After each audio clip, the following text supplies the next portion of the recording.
हैन धेरै साथीहरू हैन टर्की पनि आउनु भा रहेछ अनि धेरै हुनुहुँदो रहेछ कि भिडियोहरू म नेपाल हुँदाखेरि एक दुईजनाको भिडियोहरू देखिन्थ्यो हैन टर्की भनेर कहिले काहीँ यस्तो खन्ने काम यताउता देखिरहन्थ्यो हैन म पनि टर्की आएँ टर्की आइसकेपछि मलाई थाहा भयो कि टर्कीमा नेपाली धेरै रहेछन् विशेष त कैलालीका मान्छे धेरै रहेछन् हौ कैलालीको भन्यो भने त डराउँदा रहेछन् हौ यहाँ पुरै सब डरका माहौल छ नेपालीहरू कैलाली भन्ने बित्तिकै डराउने कहाँ अगर भन्छन् कैलाली भन्यो भने राम्रोसँग बोल्दैनन् हौ हामीसँग खै कैलालीकाले के गर्छन् हौ कैलाली भनेपछि के हो पुरा हैन टर्कीमा कैलालीको मान्छे भनेपछि डराउँछन् हौ मान्छेहरू सबै अरू जिल्लाका मान्छे बोल्दैनन् किन हो खै के गरे हो कैलालीकाले के गरेछ छ यहाँ यस्तो छ टर्की त्यस्तो भने जस्तो भन्छ नि हैन ए मुस्लिम कन्ट्री हो भनेर चाहिँ अनि डराउने यताउता भन्छन् तर त्यस्तो खासै त्यति अप्ठ्यारो चाहिँ छैन भाषाले गर्दा चाहिँ अलि अप्ठ्यारो हुन्छ हैन भाषा छैन नि त अब भाषा चाहिँ यिनीहरू इङ्ग्लिस पनि बोल्दैन है यहाँ चाहिँ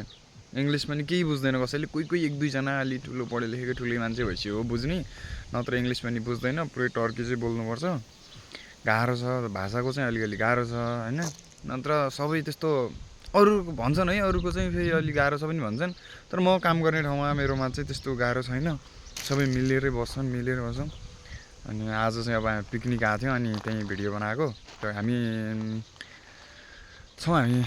5-6 जना जति नेपाली छौँ हाम्रो डिपार्टमा चाहिँ कम्पनीभरि चाहिँ धेरै छ नेपाली लगभग 400-500 भन्दा बढी भइसक्यो अनि यता चाहिँ छन् पिकनिक आएको छौँ हामी हाम्रो डिपार्टको 6 जना यहाँकै टर्किजहरू अनि 1 जनामा 7 जना आएको छौँ उनीहरू अब अलि पिउने मान्छेहरू परे हैन पिउन थाले अब नपिउने अनि त्यही मगाउने यसो भिडियो बनाएर यसो राखिदिउँ टर्कीको बारेमा यसो यो बेस्ट इन्फर्मेसन हो हैन तिमीहरूले सायद यस्तो इन्फर्मेसन कहिले पाए पनि थिएन होला हो कि नै टर्कीमा इङ्ग्लिस बोल्दैनन् भन्ने तिमीहरूले थाहा पाएको थिएन होला यो थाहा पाए हैन थाहा पाइराख टर्की भन्ने त्यति अप्ठ्यारो चाहिँ छैन भन्छ नि ए पैसा पैसा पैसा पैसा आऊ केटा हो सब भन्छन् क्या मैले धेरैलाई देखेँ हैन टर्कीमा भिडियो बनाउने मैले धेरैलाई देखेँ हैन टर्कीमा आउने हैन टर्कीमा भिडियोहरू बनाएको धेरै देखेँ क्या मैले के भन्छन् फेरि टर्की कोही पनि नआउनु होला हैन त्यो 7-8 लाख तिरेर नआउनु होला यो उयो भन्छन् कि धेरैले हैन तिनीहरू किन भन्छन् थाहा छ धेरै नेपाली भयो भने कि आफूलाई कामबाट निकाल्दिने हो कि भनेर भन्छन् के आउनु सबैजना आउनुहोस् हैन 14-15 लाख तिरेर जापान जान्छौँ हामी हैन पढ्नका लागि अझ कमाउनका रुपियाँमा अझ फेरि काहीँ काम गरि नसकेपछि अझ उल्टा रुपियाँ तिर्नुपर्छ त्यहाँभन्दा 7-8 लाख तिर्नु पऱ्यो भने तिर केटा हो सक्छौ भनेपछि हैन सकिन्छ केटीहरूलाई पनि केटाकेटी सक्छौ भने तिर आऊ अब सकिँदैन भने त अब त्यो जबरजस्ती के छ र हैन आइराख्नुपर्छ रमाइलो गर्नुपर्छ हेर ठिकै आफूले सके जति गर्ने हो भने यहाँ आइके अब भिजा चाहिँ अलि बढीको लिएर आउनु 2-4 वर्षको भिजा चाहिँ अब कति गर्ने हो फेरि पछि गएर अझ के गर्नुपर्छ भन्छन् मलाई त थाहा छैन भर्खर त कहिले 2-3 महिना भएर आएको होइन सबै कुरा जाने त छैन म पनि अलिअलि भर्खर हो कि सुरुवाती मान्छे हो कि म बुझेन तिमीहरूले बुझ्छौ बिस्तारै म कस्तो मान्छे हो भनेर बिस्तारै बुझ्छौ तिमीहरूलाई म अब म इन्फर्मेटिभ भिडियो पनि हाल्छु बेला बेला हैन जे कुरा चाहियो त्यो कमेन्ट गर्नु म त्यहीको विषयमा कमेन्ट गर्छु अनि यहाँ को भन्दै थियो टर्कीमा के हो बिहा गर्न पाइन्छ कि नै भनेर अस्तिकोले मलाई भनेको थियो हैन टर्कीमा बिहा गरेर त्यति बस्न पाइन्छ कि नै भनेको थियो यहाँ एउटा प्रोसेस छ त्यो प्रोसेस गरेपछि बस्न पाइन्छ त्यो प्रोसेस पनि भन्ला म कुनै दिन त्यहीका लागि इनबक्समा आउनु कुन प्रोसेस हो म त त्यही भन्ला एकदम छ गर्न पाउँछ एउटा काम छ त्यो सानो यत्रो के भन्छ चक्कुवाला काम छ त्यो गरेपछि पाउँछ बस्न है त्यस्तो छ टर्कीमा धेरै अप्ठ्यारो छैन चाहनुहुन्छ भने आउनु सक्नुहुन्छ हेर्नुहोस् घुम्न आएको हामी पिकनिक आएको छौँ यहाँभित्र छौँ हामी यहाँभित्र बसेका छौँ हामी पिकनिक खान यहाँभित्र छन् हेर्नेर छन् कि हेर्नेर यो रुखका पछाडिनेर म चाहिँ यता आएको अनि ठिक छ रमाइलो छ टर्की पनि त्यति नराम्रो छैन है तर है तिमीहरूलाई के लाग्छ भने यहाँ चाहिँ फेरि सबैले काम गर्छ हैन नेपालीहरू हुन्छ नि हाम्रो बाले गरे कमाछ त्यही खाने हो बस्ने हो छोरो कमाउने भएपछि बाउ काम गर्दैन बाउ कमाउने भएपछि यहाँ चाहिँ गर्नुपर्छ है यहाँकोले चाहिँ हैन घरमा त्यो पढ्दासम्म पढ्यो होला है जतिसम्म पढेर छोड्यो अनि सिधै कामै हो यहाँ त सिधा कामै हो नगर्यो भने खाने के है काम गर्ने हुन् खाने हुन् बस काम गर्ने खाने यहाँको कामै त्यही हो कामै त्यही हो, जिन्दगी त्यही हो, काम गर्ने हो खाने हो मजाले क्या। यो खेतीपाती गर्नेहरू चाहिँ गर्छन् होइन, खेतीपाती गर्नेहरूको खेतीपाती नै छ, खेतीपाती गर्नेहरू खेतीपाती नै गर्छन्, रमाइलो छ। अनि त्यसै हो, खेतीपातीका लागि राम्रो रहेछ, गर्नेहरू गरिरहन्। गहुँ चाहिँ बढी हुन्छ यहाँ, धानहरू चाहिँ कहीँ पनि देखेँ अब लायो भने देखेला नि त। गहुँहरू चाहिँ अहिलेसम्म पनि गहुँहरू छँदैछ, यहाँ भर्खर भर्खर सक्यो, अब लगभग सकिसकेको छ, थोरै थोरै कहीँ कहीँ छन्, अब सबैले काटिसक्यो।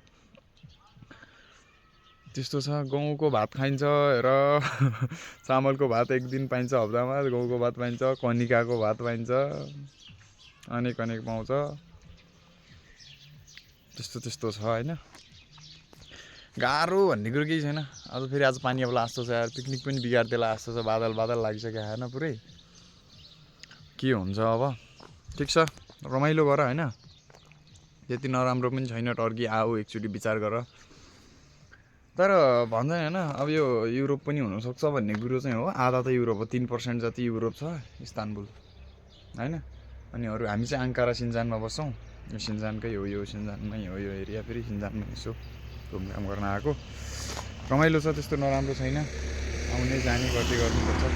टर्की भने होइन त्यति अरूले यो भन्छ नि, जति डराउँछ नि त्यति डराउनु पर्ने विषय चाहिँ छैन है।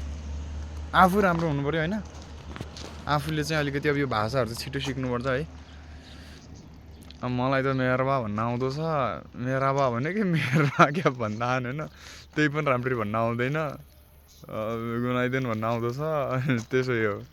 आदि वादी सादी गादी उदी उदी सिधी उडी ऊ यसै हो भाषा चाहिँ, रमाइलो छ। आदि आदि आदि भन्न लागेको तल छिटो आ भन्दा यस्तो छ, रमाइलो छ। गर्न सक्यो भने, बस्न सक्यो भने एकदम बेस्ट छ। कम्पनी राम्रो पऱ्यो भने गरेर खान एकदम त्यस्तो नराम्रो छैन। कम्पनी राम्रो पर्नुपर्छ, काम गर्नुपर्छ, ओटी पाउनुपर्छ। केटा हो महिनामै, केटा हो महिनामै। जापानको पनि भेटिदिन्छ महिनामै, नेपाल भेट्छ यहाँ हाम्रो केटाहरूले, पुरानो केटाहरूले जापानमा कमाउने जति भेटिदिन्छ यहाँ होइन महिनामा। पैसा कमाउँदैन भन्ने होइन, पैसा हुन्छ के, गर्न सक्नुपर्छ होइन। जापानमा कमाउने जति पनि भेटिदिन्छ, त्यो जापान भन्छ, जापानै छ अहिले होइन। फेरि हाम्रो केटाहरू त मलाई त लाग्छ जापानभन्दा बढी त टर्कीमा हुन्छ होला, खोइ के एम्बेसी खुल्ने के भन्ने कुरो पनि आएको थियो, अब खुल्लान् होइन। के भन्दै थिएँ खै, के एम्बेसी क्या अरे क्या भन्दा नि यार, के अब खुल्ने भन्दा चाहिँ क्या ज्याप त्यही हो। त्यो क्या भन्दा इस्तानबुलमा अब खुल्ने हो बिस्तारै भन्दै थिएँ। होस् खुलोस्, ठिकै छ। अलिकति हामीलाई समस्या चाहिँ पैसा पठाउने बेला चाहिँ समस्या अलिकति छ। त्यो पैसा पठाउने कुरो सम्बन्धी के हो, त्यो अलिकति प्रोसेस मिल्या भए सजिलो हुन्थ्यो। पैसा पठाउनलाई अलिकति अप्ठ्यारो छ। ठिक छ, बाई बाई।